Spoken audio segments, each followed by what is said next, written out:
반갑습니다. 오늘은 지난 시간에 이어서 정의에 대해서 하는데, 지난 시간까지 분배 정의에 대해서 배웠다면 오늘은 교정적 정의, 즉 형벌에 대해서 배워보려고 합니다.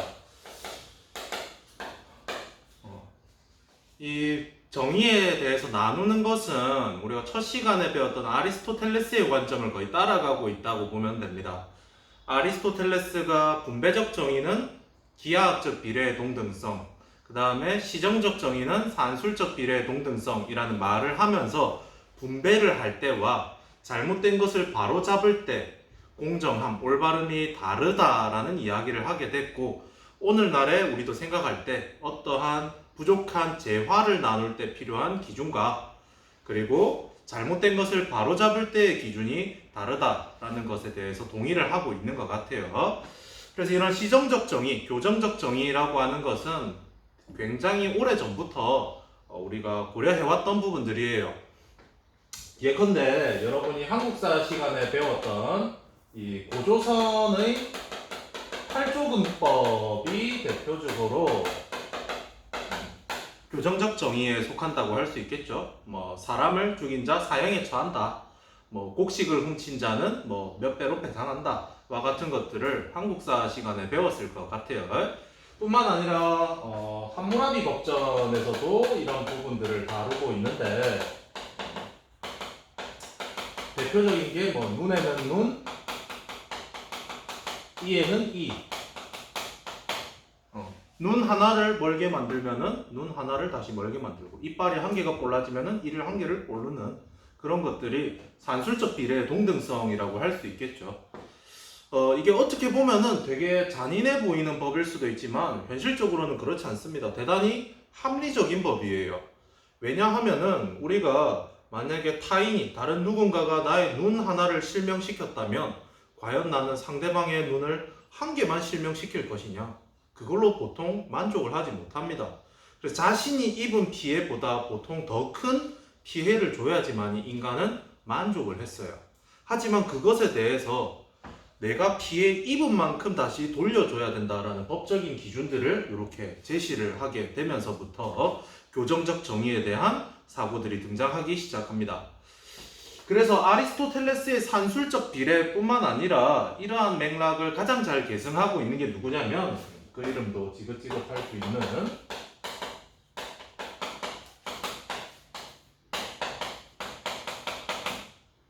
칸트예요. 안 나오면 섭섭한 아저씨. 자, 여기서 응보주의라고 적혀 있는데, 응보란 무슨 뜻이냐? 글자 그대로 응당한 보복을 해야 된다라는 겁니다. 사적인 보복이 아니라 공적인 제도를 통해서 피해 입은 만큼 다시 보복하는 것, 그것이 형벌의 목표다라고 생각을 하는 것이 응보주의입니다. 칸트에게 있어서 형벌이란 문장이 조금 어려울 수 있는데, 처벌 받을 행위를 의욕했기 때문에 가해져야 하는 것이에요.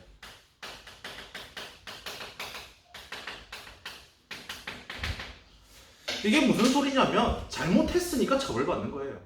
네가 벌받을 짓을 원했으니까, 원해서 했으니까 거기에 대해서 처벌받는 것. 심지어 칸트는 이것이 인간에 대한 존중이라고 생각을 해요. 우리는 개나 고양이가 잘못했을 때 그것들을 처벌하려고 하지 않습니다. 왜냐하면 그들은 책임을 질 수 없으니까요. 처벌을 받는다고 해서 달라지는 것도 없으니까요.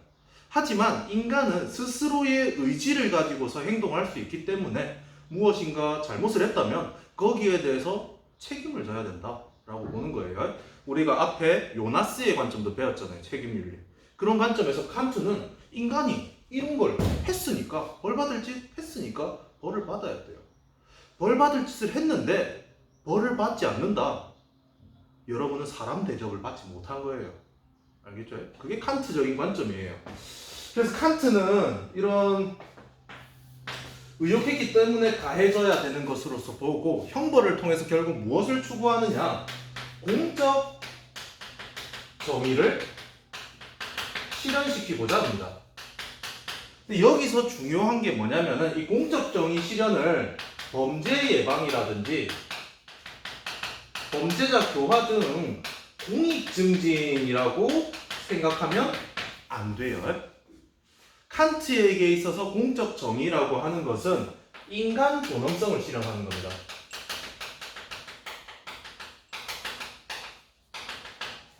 칸트에게 있어서 형벌은 수단이 맞아요. 어떤 수단이냐? 인간을 존중하기 위한 수단이에요. 그런데 만약에 형벌을 통해서 시범 케이스로서 범죄자들에게 경고를 주고 앞으로 일어날 범죄를 예방하고자 한다면 그때 처벌받는 사람은 다른 사람을 위한 수단이 되고 도구가 되는 거죠. 그렇기 때문에 칸트는 형벌을 이런 수단으로 보지 않습니다. 형벌은 어떤 수단이냐? 요거예요. 알았죠? 근데 여기서 또 재미난 오답 중에 기출 선지 중에 그런 게 있어요. 뭐냐면은 칸트는 형벌을 의욕했기 때문에 처벌받아야 된다 라고 말장난을 친 적이 있어요. 되게 비슷해 보이지만 다른 말이에요. 형벌을 의욕했다라는 것은 바꿔보면 뭐냐? 처벌받을 행위라고 했을 때 성폭력이라고 하는 것은 처벌받을 행위고 그 다음에 뭐 징역 10년이라고 하는 것은 처벌이죠. 우리가 의욕하는 것은 요겁니까? 요겁니까? 우리가 의욕한, 원한 것은 잘못된 행위예요. 요것을 의욕했기 때문에 처벌받는 겁니다. 그런데 처벌을 의욕했다라는 건 징역 10년을 의욕해서 나쁜 행동을 했다? 논리적으로 말이 맞지 않는 거죠. 이 문장은 잘 이해를 해야 됩니다. 이게 칸트의 응보주의의 기본 틀이에요. 그런데 왜 하필 응보라고 쓰느냐? 칸트에게 있어서 형벌의 기준은 동등성의 원리예요. 그 사람이 처벌받아야 될 형량, 기준이라고 하는 것은 그 사람이 얼마만큼의 잘못을 했느냐에 달려있다는 겁니다. 결국 형벌이라는 것이 인간을 존중하는 것이기 때문에 잘못한 만큼 해야 돼요. 그것을 통해서 부차적인 사회적 이익을 추구한다? 인간을 도구화하는 행위. 그래서 칸트는 저것을 반대합니다. 자, 여기서 또 재미난 이야기로 나아가게 되는데 일반적으로 우리가 칸트 하면 계속해서 인간 존중을 이야기하기 때문에 피상적으로 생각하면은 칸트는 사형제도에 대해서 반대할 것만 같죠. 왜냐? 존엄한 인간인데 어떻게 우리가 함부로 죽일 수 있느냐? 라고 할 수 있지만 칸트는 대표적인 사형 찬성론자예요. 우리나라는 실질적인 사형 폐지국이에요. 사형 제도가 집행된 지가 되게 오래됐는데 계속해서 국민적 여론으로는 사형제를 부활시켜야 된다라는 말도 많이 하고 있습니다. 왜냐하면은 뭐 다 여러 가지 논거가 있지만 가장 대표적인 게 왜 내가 낸 세금으로 그런 흉악범들을 먹여 살려야 되느냐, 그런 관점에서 접근하고 있죠. 결국 그 범죄자에 대한 존중이 아니라 내 세금이 아깝다라는 논증으로서 사형제의 부활을 이야기하고 있습니다. 하지만 칸트는 반대로 인간을 존중하기 때문에 사형을 해야 된다라고 주장을 해요. 왜 그렇게 주장을 하느냐? 칸트가 보았을 때 아무리 고통으로 가득 차 있는 삶이라 할지라도 그것을 죽음과 비교했을 때 이 삶과 죽음 사이는 같은 종류가 될 수가 없다라는 거예요. 죽음이라고 하는 것은 결국 끝이에요. 그런데 그 상대방을 죽였다면은 어떻게 갚을 수 있냐 이겁니다. 그 사람이 아무리 고통으로 가득 찬 삶을 살아가게 한다 할지라도 죽음과는 같지 않다라는 거예요. 우리나라 속담에도 그런 게 있잖아요. 개똥밭을 굴러도 이승이 납다고. 아무리 고통스러워도 살아있으면은 그것을 극복할 수도 있고 보다 나은 삶을 살아갈 수 있어요. 하지만 죽으면은 끝이잖아요. 그래서 칸트는 생과 사는 같은 종류가 아니에요. 그렇기 때문에 이 살인에 대한 응보적 처벌은 같은 동의 반복이죠. 응당한 보복은 사형밖에 없다라고 보는 겁니다. 인간의 생명은 존엄해요. 존엄한 인간을 죽였어요. 존엄한 인간을 죽인 것에 대한 응당한 보복은 다른 무엇으로도 갚을 수 없다라는 겁니다. 그것을 갚을 수 있는 유일한 형벌은 사형밖에 없어요. 그래서 칸트는 사형을 찬성합니다. 심지어 이 사형을 찬성하는 와중에도 이 형벌은 칸트에게 있어서 인간성을 존중하는 거예요. 살인당한 사람의 인간성도 존중하는 것이고 동시에 사형당할 범죄자의 인간성도 존중하는 거예요. 칸트는 그 사람이 나쁜 사람이기 때문에 벌받아 마땅한 사람이기 때문에 형벌을 가하는 게 아니에요. 속된 말로 그놈이 개새끼라서 형벌을 가하는 게 아니에요. 단지 그 사람이 처벌받을 행위를 의욕했기 때문에 단지 그 때문에 처벌을 가하는 거예요. 그렇기 때문에 살인자 역시 처벌받을 때 인간으로서 존중받고 있다는 겁니다. 그래서 인간성 존중의 맥락으로서 칸트는 사형제를 찬성하고 있습니다. 여기까지가 칸트의 형벌에 대한 관점이에요. 우리가 앞서 배웠던 칸트의 도덕 법칙, 그 다음에 인간성 존중이라는 것을 잘 이해하고 있으면은 이 동등성의 원리 한 개 정도만 추가시키면은 나머지는 다 그대로 이어지는 맥락으로 볼 수 있을 것 같습니다. 다음 두 번째, 공리주의적인 접근이 있습니다. 자, 이 공리주의적인 접근에서는 대표적으로 두 명이 있는데, 첫 번째 제레미 벤담, 양적 공리주의 할 때 배웠었죠. 자, 여러분 생각을 해보세요. 형벌이라고 하는 것은 쾌락입니까? 고통입니까? 당연히 고통이죠. 그렇기 때문에 형벌이라는 것은 악이에요. 고통을 가져오니까. 왜냐? 벤담에게 있어서 선은 쾌락을 증진하고 고통을 감소시키는 것인데 형벌은 고통을 가져오니까요. 형벌은 그래서 악입니다. 하지만 형벌은 필요악이에요. 왜 필요악이냐? 형벌을 통해서 우리는 사회적 유용성을 증진할 수 있기 때문에. 그래서 벤담은 이 형벌을 통해서 칸트랑은 다르게 공익을 증진하려고 하는 겁니다. 여기서도 칸트와 공리주의의 갈등이 보이죠. 벤담은 결국 이 형벌이라는 것을 하면은 범죄를 예방하고 범죄자를 도와하는 등 많은 사회적 유용성을 창출할 수 있다라고 봅니다. 그래서 형벌 그 자체는 악이지만 사회적 유용성을 산출할 수 있기 때문에 필요악이 됩니다. 그래서 벤담의 대표적 저서 중에 우리가 양적 공리주의 할 때는 도덕과 입법의 원리 서설이라는 책을 배웠지만 형벌과 관련해서는 이런 책이 있어요. 파노티콘, 파노티콘이라고 쓸 때도 있고, 페노티콘이라고 쓸 때도 있고, 이제 영어 표기이기 때문에 쓸 때마다 달라지지만 어찌됐든 이 말은 여러분이 한 번쯤은 들어봤을 것 같아요. 원형 감옥을 의미하죠. 가운데 감시탑이 있고 삥 원형으로 둘러서 죄수들이 수감되어 있는 감옥의 형태, 그것을 파노티콘이라고 합니다.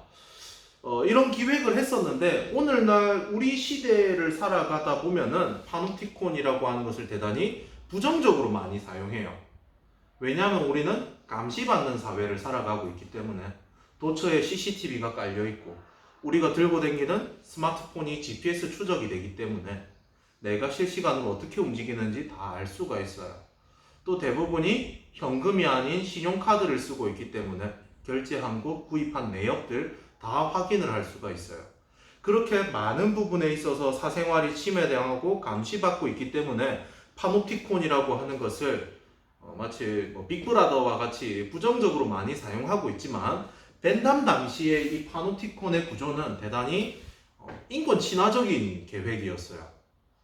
왜냐하면은 당시에 감옥이라고 하는 것은 재판을 받기 전에 잠시 대기하는 장소 정도의 의미입니다.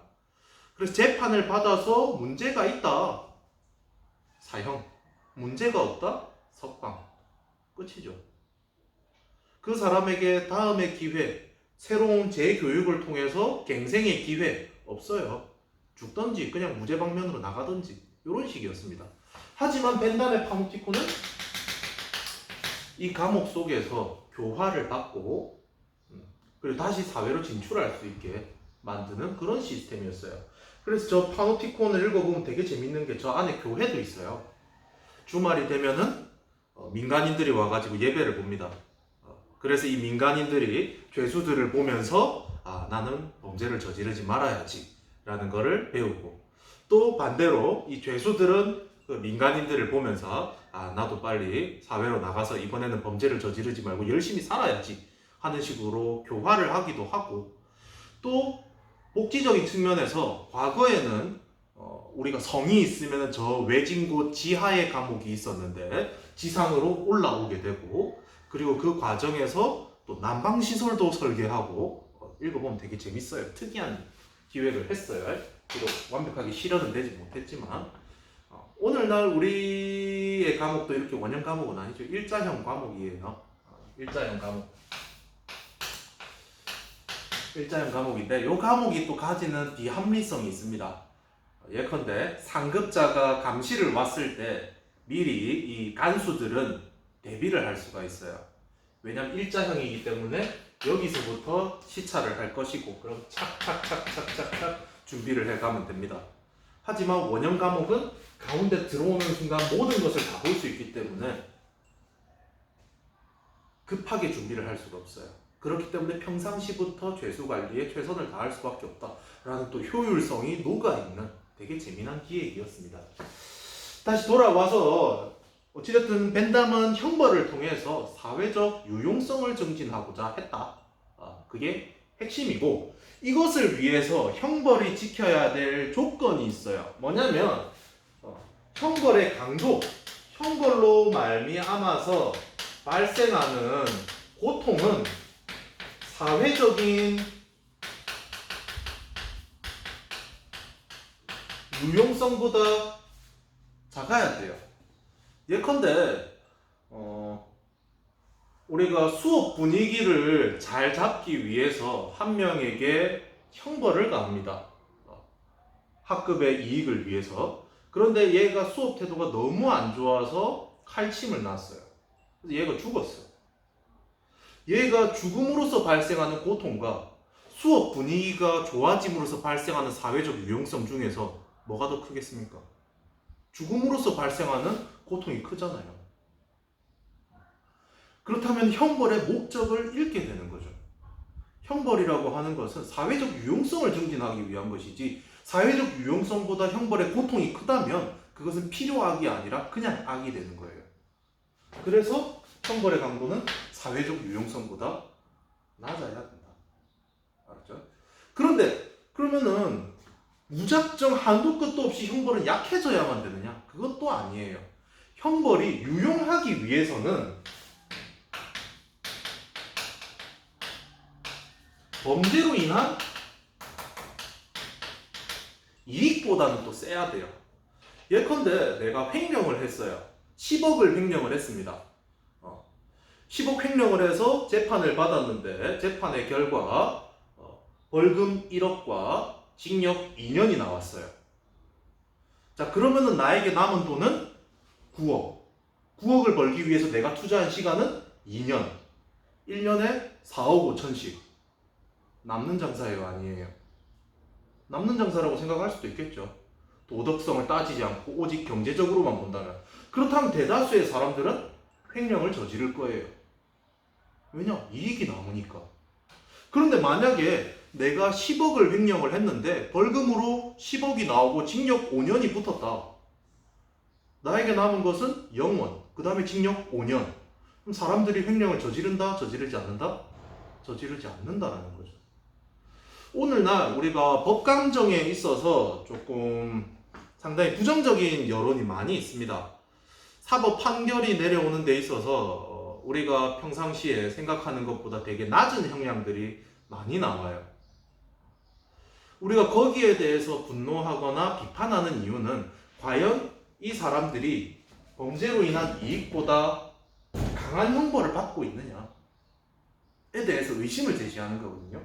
칸트적으로 보더라도 동등하냐를 따져봐야 되는데 조금 약한 처벌이 많지 않나라는 생각도 해봅니다. 물론 우리가 너무 법 중심으로 강한 형벌 중심으로 가도 안 돼요.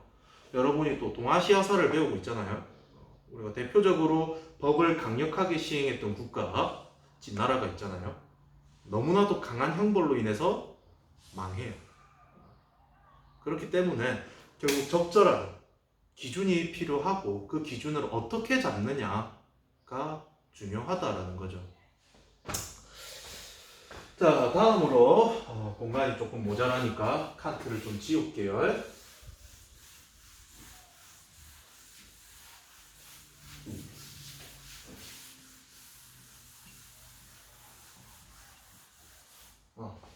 한 개 빼먹은 게 있네요. 그럼 벤담은 사형을 어떻게 생각할까요? 간단합니다. 유용하면 하고 유용하지 않다면 안 하면 돼요. 그렇게 심플하게 벤담은 가면 됩니다. 그런데 공리주의자면서 사형에 대해서 반대하는 학자가 있어요. 그게 누구냐면 체사레 베카리아라는 사람입니다. 뉴페이스예요. 이 베카리아라는 학자는 주로 이제 경찰 행정학과라든지 뭐 그런 쪽과 관련된 학과를 가게 되면은 꼭 들어보게 되는 되게 고전적인 이 형벌에 대해서 이야기했던 주장했던 학자입니다. 이 베카리아의 기본 입장을 보자면은 공리주의적인 관점이면서 무엇을 갖다 놓고 있느냐? 사회 계약론적인 입장을 취하고 있어요. 그래서 벤담과 마찬가지로 이 형벌이라고 하는 것은 사회적 유용성을 증진하기 위해서 하는 거다라고 이야기를 합니다. 자, 그런데 베카리아의 특이한 점은 이제 사형에 대해서 되게 반대를 해요. 물론 이제 고문과 같은 비인격적인 범죄에 대해서도 비판을 하는데 뭐 그런 것은 우리 뭐 지금은 당연히 고문하면 안 된다라는 게 상식처럼 받아들여지고 있으니까. 하지만 사형 제도에 대해서 계속 나뉘고 있잖아요. 그래서 핵심 쟁점은 결국 사형이에요. 베카리아는 칸트와 다르게 사형을 반대합니다. 왜 반대하느냐? 사회계약론의 입장에서 봅시다. 우리가 1단원에서 홉스, 로크, 루소의 사회계약론을 배웠어요. 홉스가 사회계약을 왜 맺었습니까? 자연 상태에서 만인에 의한 만인의 투쟁 상태로서 자기 보존이 되지 않기 때문에 생존을 위해서 사회계약을 맺었어요. 로크 같은 경우에는 우리는 자연 상태에 노동을 가함으로써 소유권이라는 것이 형성되게 되고 소유권이 침해받았을 때 공통의 재판관이 없기 때문에 내 소유권을 보장받기 위해서 사회를 계약합니다.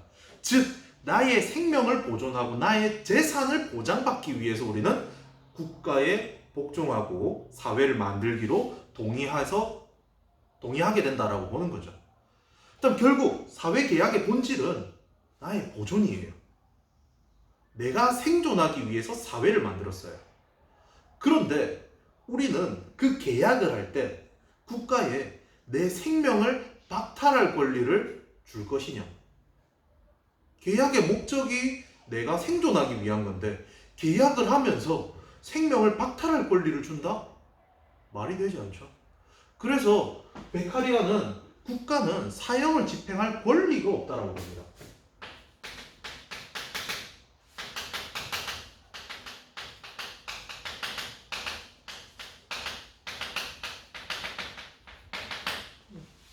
사형 집행할 수 없어요. 왜냐? 우리는 사회계약에 있어서 생명 권한을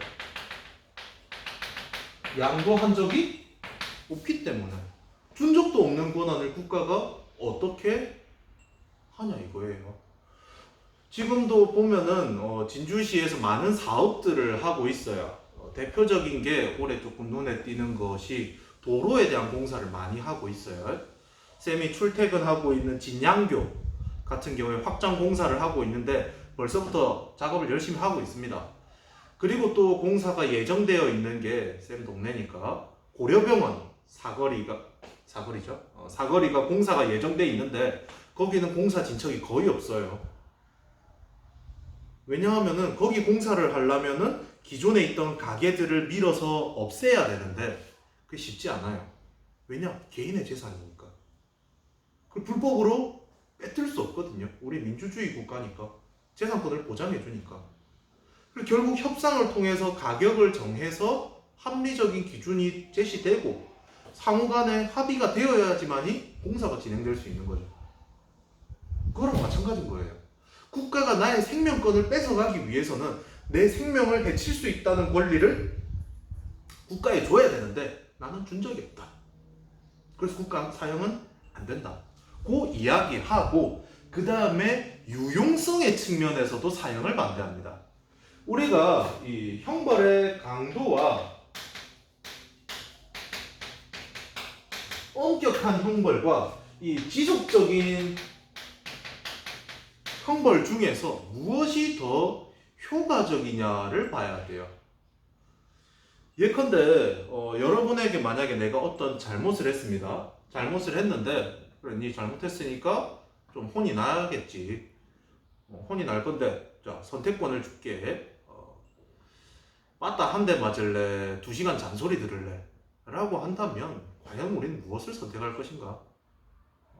짧고 굵게를 선택할 사람들이 많을 거예요. 왜냐? 2시간 동안 잔소리 듣고 있으면 정신적으로 너무 힘드니까. 그냥 한 대 맞고 말지 라고 생각을 할 거예요, 대부분이. 이 강렬한 형벌은 되게 강렬한 인상을 줘요. 강렬한 인상을 줍니다. 범죄 예방에 있어서 효과는 나름 있어요. 사형. 우리는 아직까지 보진 못했지만 과거에는 우리나라에서 사형 집행을 할 때 사형 집행했다라는 것을 9시 뉴스에 틀어줬어요. 이런 범죄를 저질렀던 이 범죄자 오늘 몇 시부로 사형을 집행했습니다. 라고 띄워줘요. 그럼 그것들을 우리가 매일 보면서 잘못을 저지르면 죽는구나 라는 경각심을 가지게 되고 범죄 예방에는 효과가 있습니다. 하지만 강렬한 형벌은 잠깐의 인상을 줄 뿐이에요. 지속적인 형벌, 그 사람이 계속해서 고통받고 있는 모습을 본다면 우리는 더더욱 두려워하게 됩니다. 베카리아는 강한 형벌보다 지속적인 형벌이 범죄 예방에 보다 효과적이라고 보는 거예요. 그래서 사형이 아닌 종신노역형을 이야기해요. 종신, 윤종신 아니고 죽을 때까지 노역, 강제 노동을 하는 거예요. 생각을 해보세요. 우리가 뉴스에서 이 사람 사형 집행했다 라는 뉴스 한 줄, 그날 9시가 아니면 볼 수 없는 그 한 줄, 그걸 보는 것이 우리가 더 경각심을 가질 것인가? 우리 동네에 한 명이 어떤 철창에 갇혀가지고 계속해서 삽질하고 있는 모습을 보는 것이 범죄 예방에 효과적일 것인가? 그 사람이 계속해서 9시 뉴스에 한 줄 나오는 것이 아니라 평생을 일하고 있는 모습을 볼 수 있다면 범죄를 저지르지 않으려고 할 것이다. 그 다음 또 형벌의 문제점, 사형의 문제점이 돌이킬 수가 없어요. 지금 우리가 민주화가 진행되고 나서 되게 오랜 시간이 지나가면서 과거사에 대한 관심들이 많아지고 있습니다. 그러면서 다시 재판 청구를 해서 무죄 판결을 받는 경우들이 많아지고 있어요.